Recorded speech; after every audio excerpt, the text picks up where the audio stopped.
What's going on everyone, welcome back to By the Trek. Today we will talk about backside salad grind. Once you know how to lock in right, it is a pretty stable trick.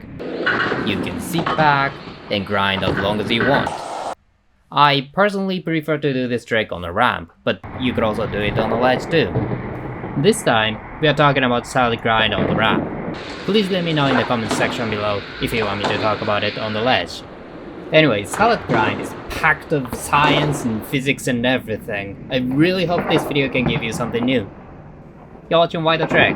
Please make sure to subscribe for more contents. Let's start with the definition of this trick. Backside salad grind is a trick that you lock on the obstacle with the rear truck while keeping the front truck turned backward. You might think this is just a crooked version of a 5-0 grind. And you may be right. In fact, sometimes a salad grind can be somewhat like a failed version of a 5-0 grind, so go ahead if you want to call it 5-0. But I think this is just different from good old 5-0. As part of the reasons why I call it salad grind, not 5-0, I think it has some unique features that 5-0 grind doesn't have. Feature number 1, the tail dips down lower. In a salad grind, you can dip down the tail lower than the flat surface of the obstacle. This is something you cannot do in a 5-0 grind, where the tail hits the obstacle. In a salad grind, however, you turn your board backside, so the tail has room to go lower than the flat surface of the obstacle without hitting it. And feature number 2, heel side wheel supports your body weight. Unlike 5-0 grind, where the rear truck supports your body weight, in salad grind, almost all your weight is on the heel side wheel of the rear truck. That said, although it seems and feels different from 5-0 to me, I do not have the correct definition of this trick. In fact, I think the difference between salad and 5-0 can be ambiguous, so please share your thoughts in the comment section below if you have any. Now the question is, how to do it? Let's not say approach an obstacle and commit. Instead, let's break it down from a scientific point of view. We will start by sorting out the major forces and figure out how to effectively utilize them. Force number 1, gravity. Gravity pulls your body down toward the ground, whether it's a ramp or a ledge that you're skating.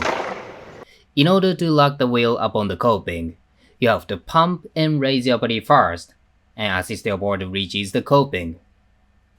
Think about it this way.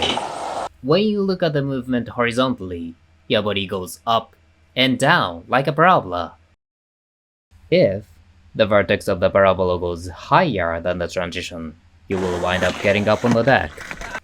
Essentially, it's just like when you throw a ball against the transition. The ball gets on the ramp's deck if it's too fast. Although there is a way to avoid getting on the deck, and we will get down that in a minute. The ball shouldn't be going too fast in terms of the vertical force. This means the ball needs to have enough energy to climb up the ramp, but has to lose its energy by the time it reaches the coping. If you push your board too late, or pump too hard, you will launch yourself upon the obstacle. Adjust how hard you pump, so the upward momentum you generate becomes small enough by the time you reach the top of the parabola.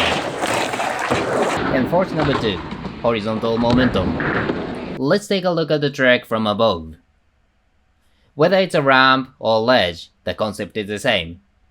You approach an obstacle at a certain angle. This means without doing anything, the horizontal momentum remains after locking in, and you will launch yourself upon the obstacle. So, you have to adjust the direction of the momentum by generating a force that offsets the horizontal energy and makes it parallel to the obstacle.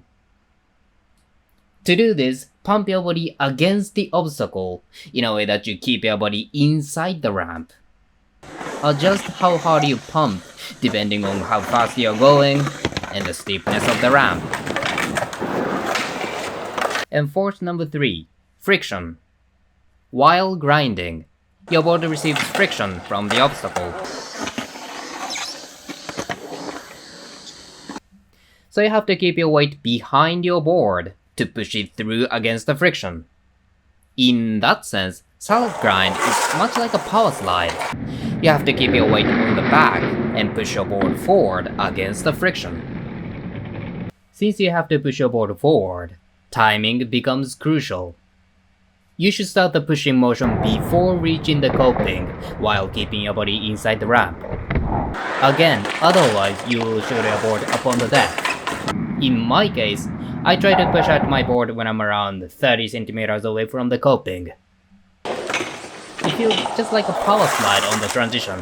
Keep a lot of weight on the heel side and let it slide before locking in. Also, I recommend keeping your shoulders open as you lock in. Doing this allows you to face forward, making it easier to direct your body's momentum parallel to the obstacle. In fact, my focus is already directed forward even before I lock in. Although I look at my rear track when I lock in, as my face is already directed forward, I can see where I will be going at the corner of my sight without seeing it directly. This largely helps me tell what I should do next, like how far I should lean inward. Alright, if you follow the steps so far, you'll be able to lock in and grind. Let's discuss how to get out of the grind as well as common troubleshooting in the next video. And that's all for this episode. Question: how do you like the 3D model? This is my first time making a 3D model on a tranny trick, and I'm guessing it could have been better. But anyway, I hope you find it helpful.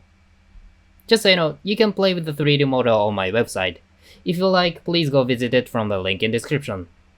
Also, I'd really appreciate it if you could leave a comment, like and subscribe.